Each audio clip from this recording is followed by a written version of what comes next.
Nathan Judah. I'm here with Wolves reporter Mr. Liam Keane. Liam, Brentford won, Wolverhampton Wanderers won. What did you make of that? A point at least. Yeah, I think Wolves were good value for the point after what was a dreadful first half. Dire. And that's from both sides. I mean, you tweeted, you know, it wouldn't go amiss in League One, this football. And frankly, you weren't wrong, to be fair. It was a very poor first half, no quality from either side. And no one was fair. Second half, a bit more lively. Ben Mee gets an excellent goal. And really the character of this Wolves side was then under a real test. Absolutely. And we've seen this side crumble on too many occasions. Their record from getting back into games is dreadful. And within 2 minutes, Ruben Neves drags Wolves back into it with an excellent finish.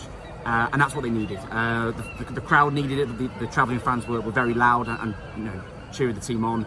The players needed it. They looked a lot more comfortable and settled after the goal. A couple of hairy moments, but a draw and a point on the balance, I think, pretty fair.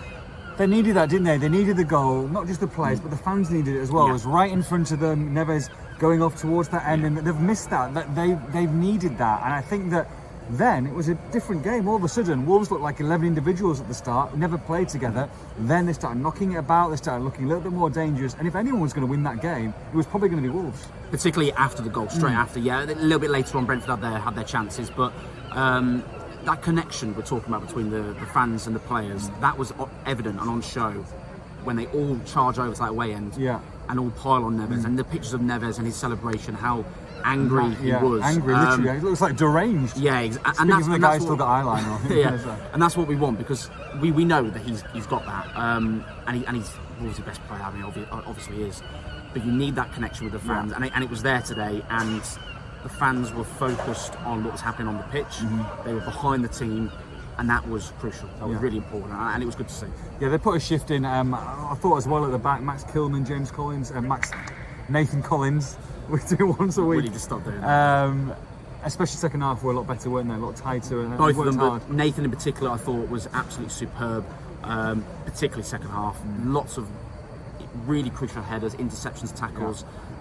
Him and Max looked after Tony pretty well for the most part, and it was a good showing. Right, let's go to the end of the game. I was out of the stadium, but I mean, a bizarre situation, and from what you've said, an absolute nailed-on red. What's he doing? Yeah, absolutely no complaints. I'd be gobsmacked if Wolves to get that overturned.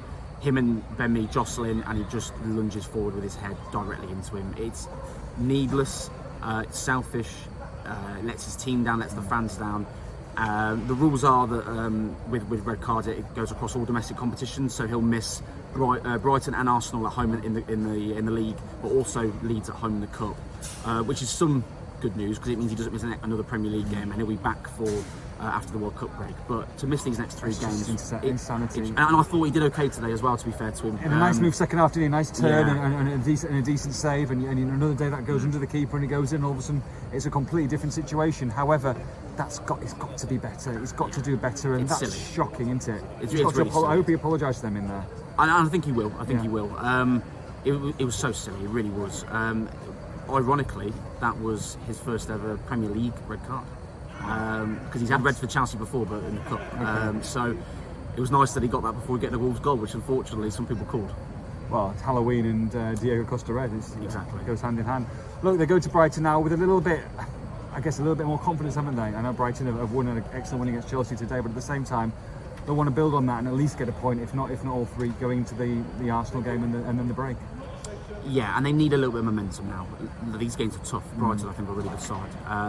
It's not going to be easy, but you're at home in these next three games, including the cup game, and you have to harness that connection we're talking about with the fans, and that's going to be really crucial now in these next few games. And Wolves, if they get through to the break with a couple more results, a couple more points on the board, they won't be in a healthy position, but they'll be in a much better position and feel around the club than what they were before today, and particularly after the Leicester loss. Brentford won, Wolves won. For all the post-match reaction, make sure you log on to expressandStar.com.